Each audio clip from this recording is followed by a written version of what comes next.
It started out like any other afternoon. A man doing some quiet shopping, a manager who was too arrogant to hear, and a moment that might have ended with anger. But instead, it became something remarkable. When confronted with disrespect, Morgan Freeman didn't raise his voice. He raised the bar of humanity. His peaceful words that day silenced more than a store. They changed it. Because sometimes the loudest lessons are heard in whispers of grace. It was just another afternoon. Sunlight pouring through the store windows, the muted buzz of conversation, and the steady beat of a world too occupied to notice its own lessons. Morgan Freeman stepped in like any ordinary customer. No entourage, no limelight. Just a man in an ordinary coat and a peaceful demeanor that radiated quiet dignity. He wasn't there to teach anyone anything. He stood there to purchase a gift, some tiny items, perhaps just a bit of calm. Spot life is full of doing that to regular days, and making them incredible tales. At the back of the counter, the store manager paced with the agitated energy of a man accustomed to being in charge. Figures, rosters, goals. The sort of stress that toughens a human being without he knows it. He saw the older gentleman patiently waiting for him, his attire simple, his demeanor unassuming. He sized him up, an instant judgment that would later say more about him than the stranger in front of him. There was no drama in that moment. No raised voices. Tension hanging over the air. Just a subconscious heartbeat before a lesson in humanity would be taught. Because that's how truth often comes into our lives. Not with thunder, but with a whisper. As Morgan Freeman walked up to the counter, his voice calm and steady, none of the shopkeepers working at that store were aware that this brief moment would ripple far beyond their doors. Or praise. It was for perspective. The quiet, simple reminder that each person we encounter is carrying a story we do not see. And on that seemingly mundane day, one man's serene grace was on the verge of altering another man's existence eternally. The store manager had encountered 1,000 faces during the day. Frustrated shoppers, sloppy employees. His patience had worn down to a filament. So when the older gentleman approached the counter, tranquil and unruffled, the manager didn't notice grace. He noticed hassle, glanced at the man's simple clothes, the calm way he stood, the absence of anything that screamed importance. And, in that split second, judgment took the lead. His words came sharp, in irritation. "If you're not buying, please step aside. We're busy." The tone carried more weight than he realized. A small wound disguised as routine annoyance. Around them, a stop. A handful of customers took notice. Some scowled. Others averted their eyes, faking not to have heard. But Morgan Freeman didn't blink, locked with the managers. Not in outrage, not in pride, but in stillness that was louder than voice. It wasn't the indignity that needed to be addressed. It was the pause after, the silence between response and reaction. For in that breath, one man's conceit collided with another man's compassion. The manager, knowing he was talking to who he was talking to, did not realize that the individual standing in front of him spent a lifetime practicing patience, compassion, and the skill of restraint. Freeman didn't see an adversary. He saw a lesson in the making. And rather than allowing anger to surface, he selected compassion. That one choice, to stay calm when disrespected, would soon change a thoughtless comment into a moment the manager would never forget. Because sometimes, the toughest mirror to confront is the one held by grace.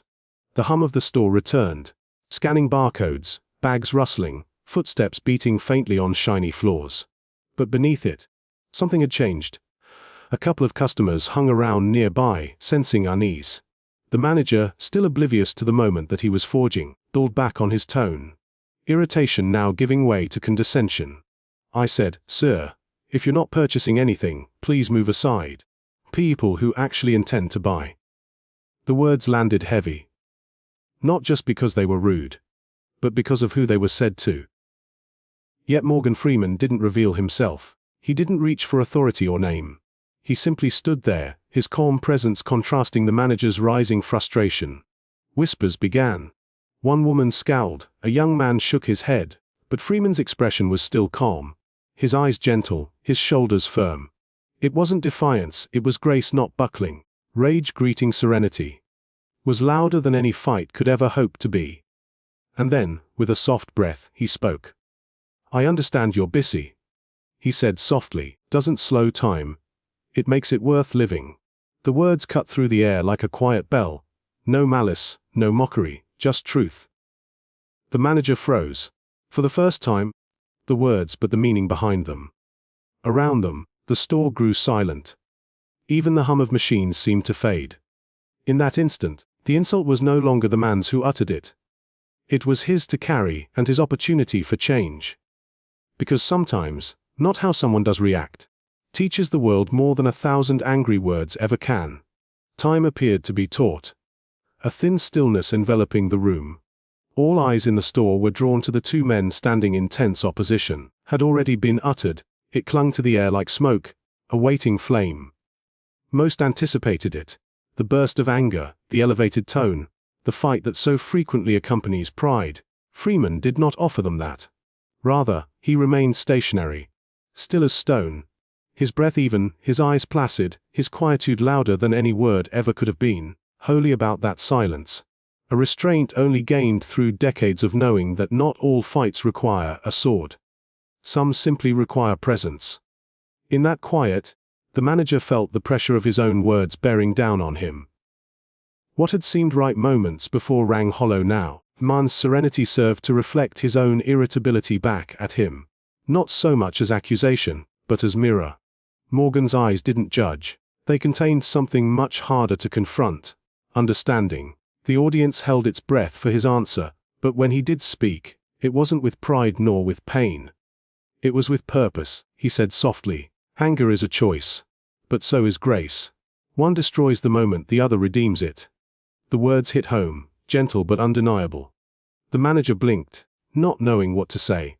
The store around them felt smaller, as if all the rest faded away, and all that remained was this exchange between two men, one who spoke egotistically, by wisdom. That moment of pause, that holy silence, was the turning point. For sometimes, the greatest courage a man can display is not striking back. The silence hung in the air like a silent echo. The manager's pride had started to crack under the pressure of what he had just been told. For the first time in a long time, he wasn't the one calling the shots. And oddly, that didn't make him scared. It made him think. Morgan Freeman regarded him. Not with condescension, but with the sort of look that pierces right through you, not to embarrass you, but to get you. His voice held the depths of an old tale spoken by a fire. See, he said softly, the world offers us opportunities each day. Opportunities to be good, opportunities to listen, opportunities to improve. The majority of people let them slip away because they're too busy defending a point. The store had fallen utterly silent. Even the quiet whir of the refrigerators seemed to cease. He went on to say, if you judge a man by what he wears or where he stands, you don't just see less of him, you see less of yourself. And that's something no one can afford. The manager swallowed hard. His face, which had stiffened in arrogance just moments before, softened now with regret. The people around them stood transfixed, not with curiosity, but with respect. They weren't seeing a lecture. They were seeing grace unfolding. Morgan smiled weakly, not in victory, but in humility. We all fall short, he continued. Every time like this, it's an opportunity to rise higher the next time. That's when the shoulders of the manager dropped. His apology wasn't out of duty but from comprehension. Soft, genuine, and heavy with reality. It wasn't merely the words that he learned. It was the manner in which they were said. Serene, gentle, and profoundly human. That day began a lesson, not in shame, but in redemption. The words hovered in the air, a smoke after the storm. The manager lingered there, still, small, bereft of the shell of authority that once rendered him invincible. For a moment, Morgan Freeman's eyes. His lips shook slightly, as if the apology weighed heavy in his chest, too raw to let escape. At last he breathed and looked up. Sir, he started, more than a whisper. I spoke in ignorance, out of pride. I judged you before I even knew you. And I was wrong. It wasn't melodramatic. No sweeping gestures. Just truth. Plain. Morgan nodded softly, not as a man who was accepting an apology, but as a man who knew how difficult it was to offer one. We've all been there, he said softly. Isn't whether we fall. It's whether we'll stand up different than before. The manager's eyes sparkled. Surrounding them, The tiny group that had watched in silence stood transfixed, each of them seeing themselves in the moment. Their own failures, their own times of pride and regret. He reached out. Tentative, unsure if it would be reciprocated. Morgan smiled and grasped it readily. Their handshake was not forgiveness, it was connection. Two hearts touching in understanding. The tension broke down into something serene. The store ceased to be a battle zone but a sanctuary, somewhere where grace came in and reminded all that humankind still counted. The manager wiped away tears, muttering. Morgan's response was soft but immortal. "Don't thank me," he said. "Thank the moment. It came to teach us both." And in that moment, apology became awakening. For a few tense moments after the handshake, the whole store remained in silence. A holy type of quiet that comes only after times of truth. You could practically hear hearts resetting, minds thinking, and souls mellowing. It wasn't about the manager and Morgan Freeman anymore. It was about everybody. The young cashier who had eyed anxiously from behind the counter felt her throat constrict. Witnessed countless heated confrontations before, but never one that resulted in forgiveness. The older couple standing near the aisle hushed to one another, brimming with tears, reminded of a world they had once thought existed, where kindness trumped pride. Even the teen replenishing stock stopped short, the first time that strength does not always equal yelling louder, sometimes it equals standing softer. Grace, it appeared, had radiated outward. Unseen but real. The manager, faced and rigid, now shifted differently. He smiled at customers. He thanked his staff. Something had changed. Not merely in his behavior, but in his soul. One moment of humility had loosened something within him that years of power never could. And Morgan? He just grabbed his bag, nodded once, and headed for the door. Taking with him not sound, but silence. Folks didn't rush to tape, didn't mob him for pictures. They just stood, transformed, softly aware they had seen something uncommon, decency in its simplest form. He walked out into the cool air, the store seemed lighter. Conversations softened. Smiles lasted longer. Because when grace walks into a room, it never departs the same way it entered. It leaves its mark. Intangible ripples that move hearts long after the time is over. Just as Morgan Freeman was about to open the door, cut through the gentle hum that had returned to the store. "Wait," he said softly, nearly begging. "May I ask you a question?" Morgan turned, eyes locking with the man's questioning gaze. There was no anger there, merely invitation. He nodded, easing back toward him. The manager took a deep breath before he spoke. He asked, his voice shaking with sincerity. "How do you remain so peaceful when people are unkind to you?" "Is unkind?" Morgan smiled. Not the smile of an amused man, but of one who's lived long enough to know. "Because," he said quietly, "I've discovered that peace is power. You allow anger to speak for you, you relinquish your power. But when you remain calm, genuinely calm, you cause the world to halt and listen." The manager blinked. In every sentence, Morgan went on, his voice low and steady. "People do not remember what you wear, or what you have. They remember how you treated them. Today, and I offered you grace. Not because you earned it, but because we all need it." The words strike like truth. Softly, but unshakable. The manager nodded gradually. "You've instructed me in 5 minutes, more than I have learned in years," he whispered. Morgan smiled quietly, the sound wise and gentle. "Then make it matter," he told her. "Next time life challenges you, make a better choice." That's how the world is changed. One decision at a time. As Morgan turned to leave, the manager stood still in the doorway. Not humiliated. Sometimes, an encounter doesn't merely solve a problem. It redefines a life. In the subsequent days, the store was different. Not because of fresh policies or coat of paint, but because of something intangible that hung in the air of consciousness. The manager arrived earlier than usual now. He greeted the janitor with a genuine smile, not out of politeness but respect. Listening, really listening, to his staff, seeing faces instead of roles. For the first time, he realized how many people he'd walked past daily without ever truly noticing them. That single meeting with Morgan Freeman had managed to do something incredible. It had peeled off his shield of authority and replaced it with understanding. Realized that leadership was not control, It was compassion. That power was not displayed in domination, but in tolerance. He found himself stopping before lashing out, tated before criticizing, and each time rage threatened to overwhelm him, he felt Morgan's words ringing in his ears. Peace is power. Gradually, the ripple expanded. His staff observed the shift. The softer tone, the humility. The young checkout clerk, who had been afraid of his disapproval, now found herself being encouraged rather than discouraged. Productivity increased, not from pressure, but from trust. And outside of the workplace, the change persisted. He phoned his estranged brother, a man he hadn't talked to in years, and made amends. On the weekends, he even sat for a while in quiet to catch his breath, to think. One act of mercy had not only humbled him, it had healed him. Sometimes, change doesn't result from grand awakenings or lengthy sermons. It is the result of one gentle moment, when one decides on kindness rather than ego, and in that decision lies the mirror we look into to discover who we are. Time went by, but the memory of the gentle afternoon never left. Manager would think of it often. Not as an embarrassing moment, but as the day his heart shifted in a new direction. He started telling the story to others.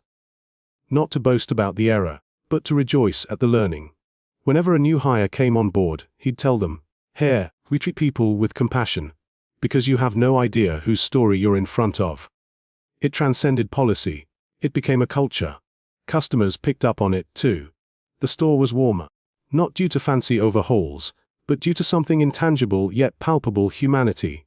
And elsewhere, far off, went about his life, with no idea just how profoundly that brief moment had radiated outward. But maybe he didn't need to know. Because grace doesn't seek credit, simply asks to be relayed. The manager's tale started to spread, relayed through discussions, social media posts, and word of mouth.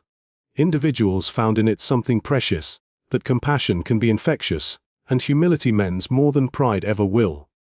What began as a slur ended as an awakening. Years later, when the manager was asked what changed his life, and said, "A stranger didn't just forgive me. He saw me. And in doing so, he reminded me to see others too." That's the real legacy of Gracie. It doesn't stop at forgiveness. It transforms hearts, reshapes lives, and travels further than we'll ever realize. Because when kindness is given freely, it doesn't fade. It echoes. And occasionally, small act of grace is the beginning of a lifetime of light. Sometimes life doesn't yell its lessons. It whispers them. In ordinary meetings, in unremarkable situations, in people we least expect. What started out to be a typical day in a mom and pop store became a turning point that no one predicted. Gentleman of quiet wisdom encountered an act of disrespect. And rather than anger, he responded with grace. That single decision didn't simply diffuse a situation. It revived a soul, didn't have to raise his voice or command respect. He simply embodied respect. And in doing so, he reminded everyone watching that dignity isn't something others give you. It's something you carry, even when the world forgets to see it. The life of the store manager was never quite the same again. His apology was the seed of change, a quiet revolution that started in his own heart and spread through kindness, humility, and transformation. The lesson reached his employees, his customers, and far beyond those walls. Because true power doesn't stem from pride, it stems from peace. Isn't in retaliation, it's in restraint. And true humanity, it's the power to respond to cruelty with compassion and remain unfazed. Grace became an eternity of echoes, spreading outward, reaching unseen lives, showing that kindness is never lost. It doesn't disappear, it multiplies. So the next time you're tested, when someone's words cut, when your patience wears thin, remember this story. Remember that silence can speak, and forgiveness can heal in ways anger never will. Because the greatest lessons aren't taught in classrooms or on stages. They're taught in everyday moments when someone decides to be better than the moment demands. And that day, in one small store, Grace walked in, and left behind a world forever changed.